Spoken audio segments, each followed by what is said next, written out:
सबको खुश करने की कोशिश।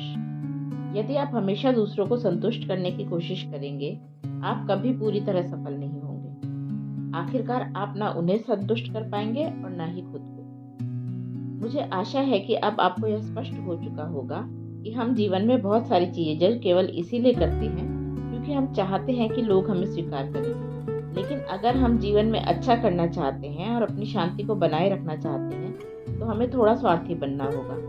ऐसा कभी नहीं हो सकता है कि हम अपने जीवन में आने वाले हर व्यक्ति को पूरी तरह से संतुष्ट कर दें, और इसीलिए हमें कभी ऐसी कोशिश भी नहीं करनी चाहिए। लोगों को खुश करने की अपनी आदत को आज ही छोड़ दें और खुद को खुश करना शुरू करें। मैं, जो एक इंसान हूँ जिसे लोगों की व्यक्तिगत समस्याओं को हल करने में मदद करना अच्छा लगता है, मुझे यह बहुत ही मुश्किल लगा कि मैं सबको खुश करने की कोशिश करना बंद कर दूं। पहले मुझे हर सप्ताह सैकड़ों ईमेल्स आते थे जिसमें लोग मुझे अपनी समस्याएं बताते और मुझसे मदद मांगते थे। स्वाभाविक तौर पर मैं सबकी मदद करना चाहता था। कुछ लोग बहुत ही लंबा पत्र लिखते थे, करीब 2000 शब्दों का। मुझे कोई भी काम अधूरे मन से करना अच्छा नहीं लगता, तो उन पत्रों के लिए मेरा जवाब भी बहुत लंबा होता था। मुझे इतना लंबा ईमेल पढ़कर उसका उत्तर देने के लिए बहुत ज़्यादा समय लगता। व्यवहारिक तौर पर देखा जाए तो हर किसी को उत्तर देना असंभव था, और कुछ लोग इसीलिए परेशान हो जाते थे क्योंकि वे ऐसा महसूस करते थे कि मैं उनको नज़रअंदाज कर रहा हूँ। यह मेरे लिए और भयानक हो जाता और मैं खुद को सजा देना शुरू कर देता था। हालांकि मेरे पास और भी ऐसे काम होते जिन्हें मुझे समय पर पूरा करना होता था, फिर भी मैं अधिक से अधिक समय उन ईमेल्स का जवाब देने में लगाता था। मैं अभिभूत हो जाता था। मैंने महसूस किया कि मैं सबको खुश नहीं कर सकता, तो मुझे इसकी कोशिश भी नहीं करनी चाहिए और ना ही मुझे अपने साथ किसी तरह की कोई ज्यादती ही करनी चाहिए। मेरे लिए यह बहुत ज़रूरी है कि मुझे अपनी ज़रूरतों को सबसे पहले रखना होगा, और मैंने ठीक वैसा ही किया। उसके बाद मैंने कभी पीछे मुड़कर नहीं देखा। मुझे पूरा यकीन है कि मेरे इस अनुभव से आप कहीं ना कहीं परिचित महसूस कर सकते हैं, क्योंकि आप भी मेरी तरह ऐसे ही समाज में पले बड़े हैं जो लोगों के बारे में बहुत जल्दी राय बना लेता है। बचपन में कुछ ऐसे करियर विकल्पों को मेरे सामने बहुत सुनहरे भविष्य की तरह प्रस्तुत किया गया जिन्हें समाज बहुत अच्छा मानता है। यदि मैं एक डॉक्टर बनता तो लोग अपने आप मुझे समझदार, धनी और परोपकारी मानने लगते। अगर मैं एक डॉक्टर बन भी जाता तो भी लोग मेरे बारे में कुछ न कुछ तो राय जरूर बनाते। उदाहरण के लिए, अगर मैं 30 का होने तक सिंगल रहता क्योंकि दिन रात अपने काम में डूबा रहता, तो फिर लोगों के लिए यह संकेत होता कि मेरे साथ कुछ न कुछ तो गलत है। अगर मेरा अपना घर नहीं होता तो लोग कहते कि हो सकता है मेरे साथ कुछ वित्तीय समस्याएं हैं। अगर मैं एक डॉक्टर होता और मेरे जीवन में सब कुछ होता पर मेरे बच्चे नहीं होते, तो लोग मान लेते कि मेरे बच्चे शायद नहीं हो रहे। यह समाज इसी तरह काम करता है और आगे बढ़ता है। कोई आप में हर समय कोई ना कोई कमी जरूर तलाश लेता है। कभी कभी जब मेरे बारे में दी गई दूसरों की राय पर मैं कोई ध्यान नहीं देता हूँ, तो लोग मुझे अहंकारी या हठी स्वभाव का हूँ कहते हैं। यह मन ही मन लोगों के बारे में राय बनाने के चरित्र का विस्तार है, जो लोगों को इस परिणाम तक जाने के लिए प्रेरित करता है। रचनात्मक विचार हमारे विकास के लिए बहुत लाभदायक हो सकते हैं, लेकिन विध्वंसकारी विचार वे होते हैं जो हमें हतोत्साहित करते हैं। उनका कोई सकारात्मक उद्देश्य नहीं होता। वे भली बुरी बातें और आलोचनाएं जिन्हें आपके सामने फीडबैक के नाम पर परोसा जाए, आपके ध्यान पाने के योग्य नहीं होते। अपनी सकारात्मक सोच को अपनी ढाल बनाएं। नकारात्मक सोच वाले कुछ लोगों को सकारात्मकता से एलर्जी होती है। अपने अंदर इतनी सकारात्मकता रखें कि वे आपके पास आ भी न सकें। जब मैंने अपने आप को और भी अधिक आशावादी रवैये के साथ जीवन जीने के लिए समर्पित करने का फैसला कर लिया, तो जितना हो सकता था मैंने अपने सभी बुरी आदतों को छोड़ना और सकारात्मकता को अपनाना शुरू कर दिया। फिर मैंने ध्यान देना शुरू कर दिया कि जिन लोगों से मैं जुड़ा हुआ था, उनमें से कुछ लोगों को यह पसंद नहीं आया।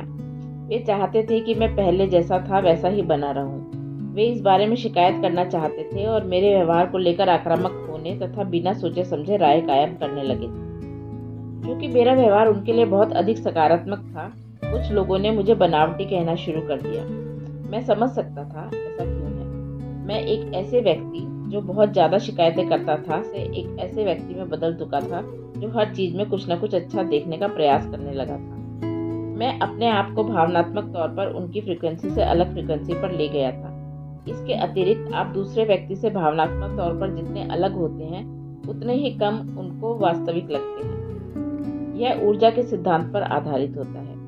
जब दो लोगों के बीच इस तरह की दूरी आती है तो दोनों लोग एक दूसरे से असहज महसूस करने लगते हैं, क्योंकि दोनों की ऊर्जा का स्तर एक समान नहीं होता। कभी कभी यह उस स्थिति में अच्छा संकेत होता है जब आप दूसरे व्यक्ति से दूरी बनाना चाहते हैं। मेरे नए सकारात्मक व्यवहार से जो कुछ साफ साफ दिख रहा था वह कुछ लोगों को मुझसे दूर जाने के लिए विवश कर रहा था।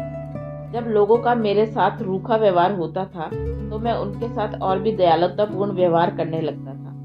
वे मेरे साथ जिस लड़ाई को लड़ने की उत्सुकता दिखाते थे मैं उसके लिए पूरी तरह से शांत व्यवहार दिखाता था। इस कारण वे मुझसे नफरत करने के लिए विवश हो जाते, क्योंकि उनके रूखे व्यवहार के उत्तर में मेरी जो प्रतिक्रिया होती उनके पास उसका कोई जवाब नहीं होता था। मेरे लिए यह बहुत ही अच्छा था, क्योंकि ये लोग वे थे जिनकी ऊर्जा का स्तर मेरी ऊर्जा के स्तर से बहुत कम था, लेकिन वे अपनी ऊर्जा के स्तर को बढ़ाने में किसी तरह की कोई रुचि नहीं रखते थे। वे अपने निराशावादी रवैये में बहुत सहज महसूस करते थे। हमारी ऊर्जा का आपस में कोई मेल नहीं था। वे मेरी उपस्थिति से सहम कर पीछे हट जाते थे। मुझे खुद को उनसे दूर करने की कोई जरूरत नहीं थी, क्योंकि यह काम उन्होंने मेरे लिए कर दिया था। जहरीले बन चुके काम के वातावरण को त्यागना सीखें। आप माने या ना माने, आपका उद्देश्य ऐसी नौकरी में जीवन भर रहना नहीं है जो आपको नापसंद है। यदि आपको पता हो कि कोई रास्ता जानलेवा है तो आप उससे दूर ही रहना पसंद करेंगे। आपको पहले से पता होगा कि उस रास्ते पर चलने से आपके साथ कुछ न कुछ बहुत बुरा हो सकता है, फिर चाहे आपकी मानसिक स्थिति जो भी हो। इसी तरह मान लें कि आपको एक जन्मदिन की पार्टी में बुलाया गया है और वहां पर आपको पता है कि एक ऐसा व्यक्ति मौजूद होगा जिसकी आपके साथ कहासुनी होती रहती है और वह आपको भला बुरा बोले बिना नहीं रह पाता। ऐसी स्थिति में आप चाहें तो उस पार्टी में जाने से बच सकते हैं और अपने मन की शांति को बनाए रख सकते हैं। आपको पहले से पता है कि वहां जाकर कोई न कोई हंगामा होना ही है, लेकिन इसी तरह के कुछ ऐसे विषाक्त माहौल भी होते हैं जहां पर जाने से आप नहीं बच सकते, जिसमें एक सबसे सामान्य है आपके काम करने की जगह। हो सकता है कि आपके काम करने की जगह पर कुछ ऐसे लोग हों जो आपके जीवन में क्लेश पैदा करते हों, लेकिन ऐसा नहीं हो सकता कि उनसे दूर रहने के लिए आप घर पर बैठ जाएं। मुझे इसी तरह का अनुभव उसी नौकरी के दौरान एक मैनेजर के साथ हुआ था जिसका जिक्र मैंने पहले किया था। आज जब मैं फिर से उस अनुभव के बारे में सोचता हूँ, मैं उसने जो कुछ उस समय किया था उसके लिए पूरी तरह से उसको दोषी नहीं मान सकता।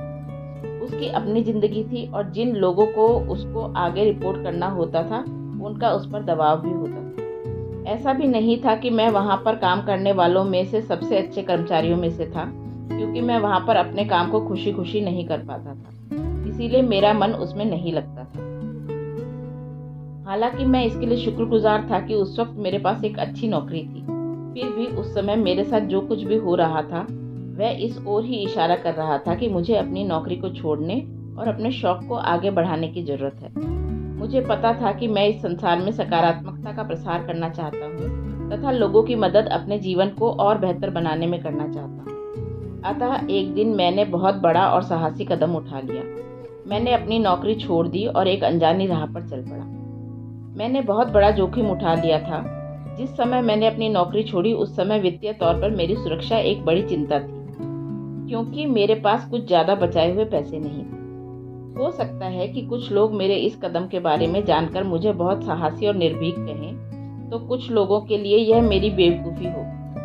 लेकिन नौकरी छोड़ने के बाद जब रोज सुबह मैं उठता तो मेरे अंदर आभार का भाव जागृत होता। हालांकि मुझ पर बहुत ही कम वित्तीय जिम्मेदारियां थी, मुझे उस समय जो मन की शांति मिल रही थी उसके लिए मुझे कुछ खास कीमत नहीं चुकानी पड़ी। जल्द ही मैं अपने शौक को पूरा करने के रास्ते पर बढ़ चला और एक लाइफस्टाइल ब्लॉग की शुरुआत कर दी, जिसमें मैं लोगों के साथ व्यक्तित्व विकास से जुड़े लेखों को साझा करता था। मुझे उस समय के लिए अपने निर्णय पर कभी पछतावा नहीं हुआ और अपना काम शुरू करने से पहले मुझे जिन समस्याओं का सामना करना पड़ा मैं उनके लिए हमेशा शुक्रगुजार रहा।